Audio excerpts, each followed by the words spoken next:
po, isang napakagandang araw po. Ngayong umagang to. Ayan. Good morning po sa ating lahat. At sa buong Pilipinas, Luzon, Visayas, Mindanao. Ayan po, at especially po sa ating mga kababayang mga OFW. Ayan. Ingat-ingat po parati. At sana ay ligtas po kayo sa lahat ng kapahamakan. Ayan, God bless po sa ating lahat. Ayan po, at samahan niyo po ako sa aking ngayon, video hanggang sa dulo. Ayan po. At dito po pala tayo ngayon sa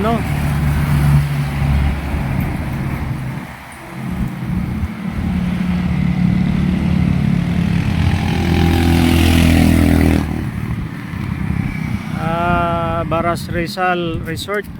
Ayan po siya. Ito po yung papunta ng Laguna at saka Quezon. Ayan po, ito po yung papuntang Manila. Ayan po, papunta ng Manila.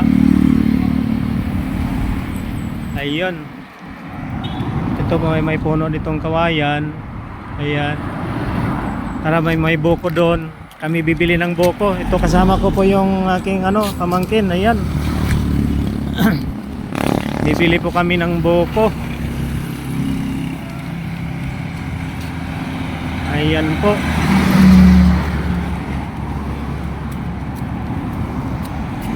Napakalakas po ng init.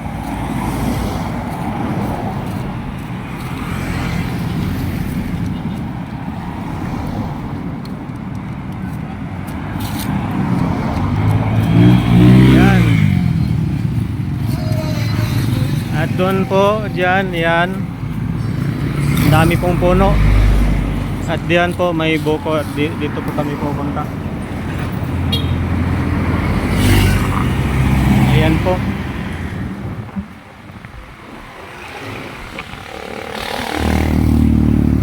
Boss, magkano buko? Ha? 25? Pabili. Ha? Ay,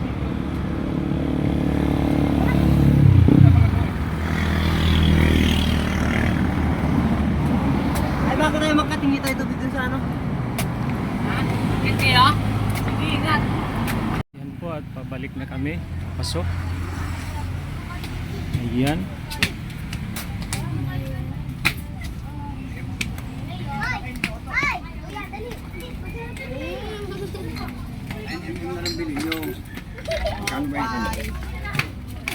Ano yun, may 180 yata.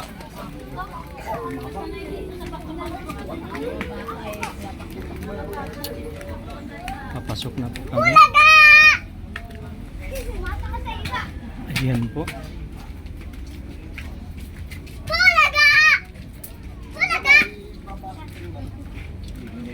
At may gumagawa. Pero pwede ito. Pwede ito. Ipakapin na yung kasi nandiyo ito.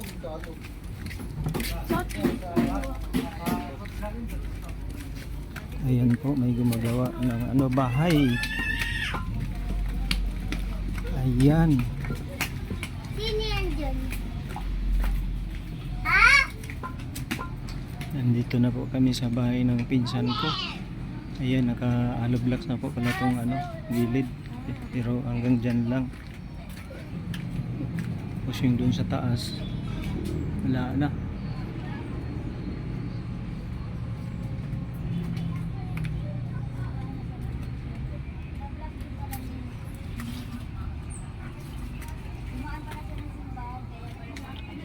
Ayan.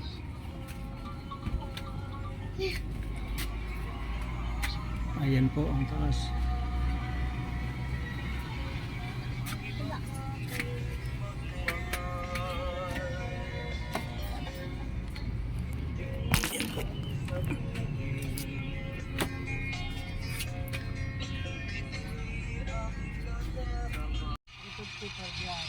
$350 per biyahe.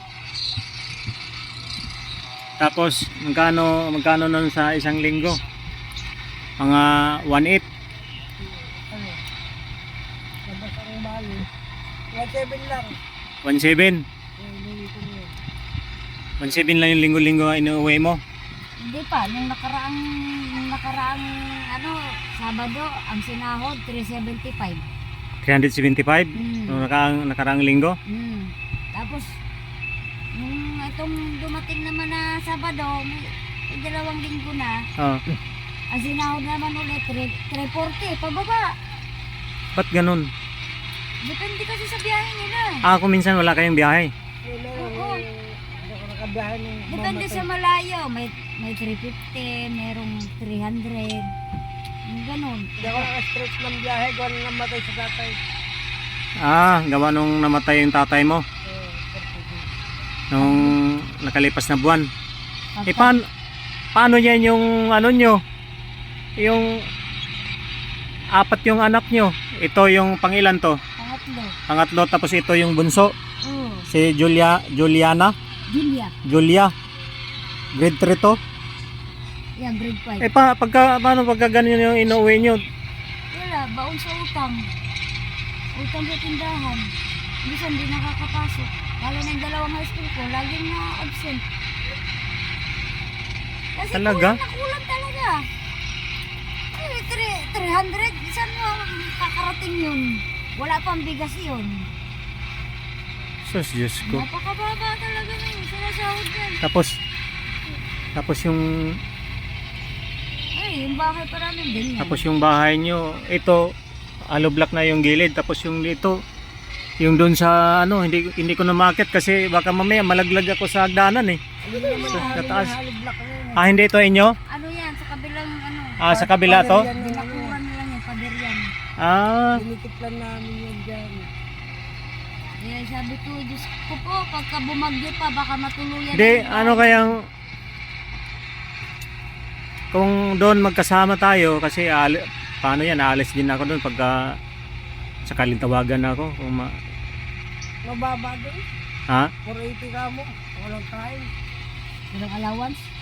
Mababa nga, 480. Sabi na, minsan lang yan. Ano lang. Hindi naman laging gano'n ang sahog. Kaya paano yung pagkain nyo doon lagi sa tindahan? Yung pagkain nyo? Pag ito, yung Sabado na ako, minsan, pauwi nga lang to ngayon, kasi Ah. galing Tarlac. Bawal kami sa utang ko, minsan hindi na nagpapaw. Gano'n nakalaki utang nyo dyan? Nasa 1,000. 1,000? Ulam-ulam lang yan.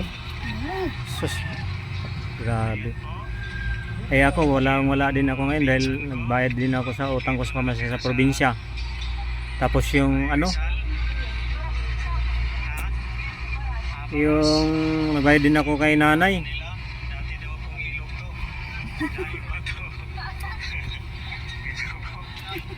Mabuti may bigas kayo parate. Ayun nga, 5 kilo lang nabili kong bigas. Ngayon, Sa mahal ng bigas. magkano ang kilo? Pinakamura ay 53 nga. 53? Oo. Yung Kilo. mga baon ng mga anak niyo pag na pumasok, wala. Minsan na absent niya. Pero malapit lang yung school. Ito, doon sa binabaan mo doon sa may court, Oh, yun, nandun ang school nito mga ito, elementary. ang high school. Ay, yung high school ko sa Tanayan. Gaano kalayo pa yung tanay mula dito? Sakay lang, 10 piso bamasahe.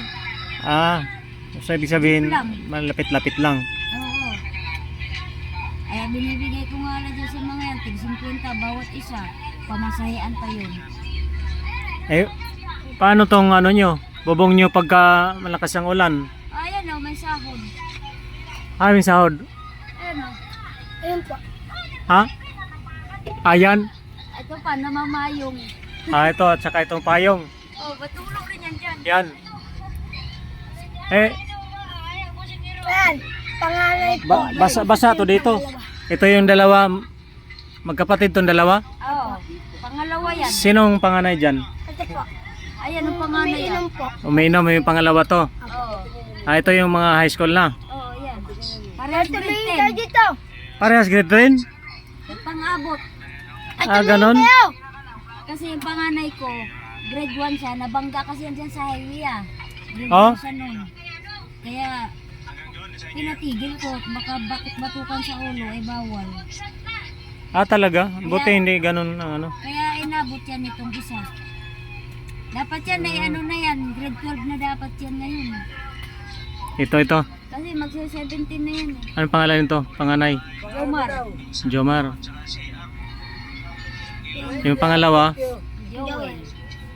Joel. Ikaw? Janmar. Grabe pala yung ano nyo dito, no? Ang hirap ng buhay namin dito, Diyos ko. Kaya pala nangayayat ka ng gusto.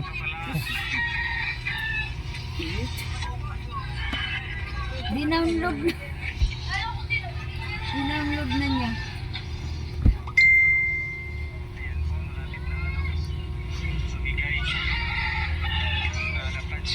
Yung poging kulot, nakita. Grabe. Nakita ako doon. Lola. Ang hirap ng buhay. Ayan po mga kapads. Dito may punong ano, kawayan. Palabas, baba. Ayan. Ito po yung ano, dating ilog. Ayan po, puro mga puno. Ayan po yung highway sa papuntang Tanay. Ito po may barbed wire po dito. Dito magkagaling ang aming tubig. Saan? Yan. Ayan dyan sa ano, tawid. Pinipin ka, papunta ko.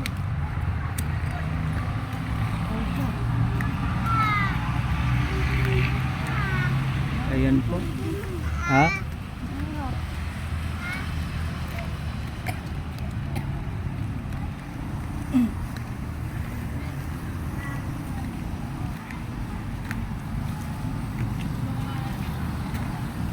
Ayan. Doon daw pala sila nag-iigib sa ano niyan. Ano yan, poso? Mga kapads, bakanting lote. Ayan. Doon. Ito. Siguro may ano yun dyan. Mga tubig. Dito po sa gasolinahan na to. Ayan.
Kapads, simula nung kanto na to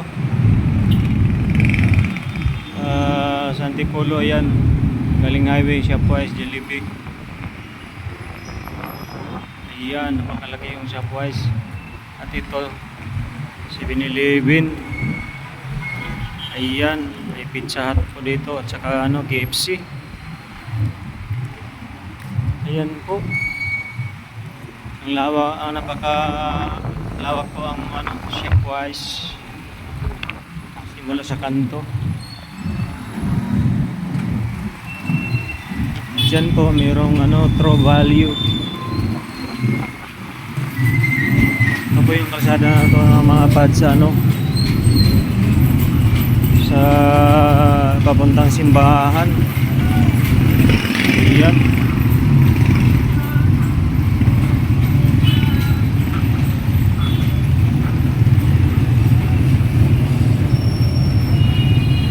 Napakainit po mga pads.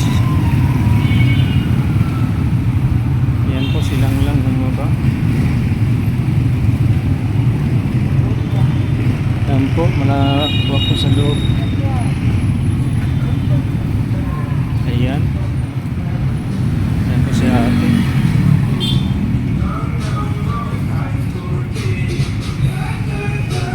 Ito may shawarma, coco shawarma.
Hello mga kapads. Ayan, bago nga po pala ako mag-outro kukwento ko lang sa inyo yung buhay ng pinsan ko na tagal namin hindi nakita. Napakapayat ngayon, akala ko may sakit. Yung bala, stress na ako pala siya sa buhay gawa nung 4 ang anak niya. Tapos talagang kapos yung sinasahod ng asawa niya, yung sa Baras Rizal. Tapos yung bahay niya pa na may ang tawag nun, yung may ng hollow blocks, pero matagal na pala yun. Kaya hindi yun nila na ituloy doon talagang kapos. Tsaka yung bahay yun nila, ayan, halos butas-butas na ang atip, napakarupok. Hindi na nga ako makita mag-video sa taas kasi pag apak ko nayanig. At yung lupa ko pala nila na tinitirikan ng bahay ay hindi po pala sa kanila. Ayun, at yung kanyang biyanan na babae may din, hindi ko na nakuha ng video dahil nung kaalis na ako sa lang siya dumating. Na-stroke din, may tungkod-tungkod na nagamit galing yung nagsimba. Ayan po, ako ay magpapasalamat muli sa inyo, sa inyong suporta, yung mga viewers, followers at subscribers. Ayan, na may patuloy nyo po pong suportahan ng aking bagong channel para kahit paano ay makausad namin po ito. Ayan, Shout out po pala kay Froyen TV. Ayan po, bye-bye.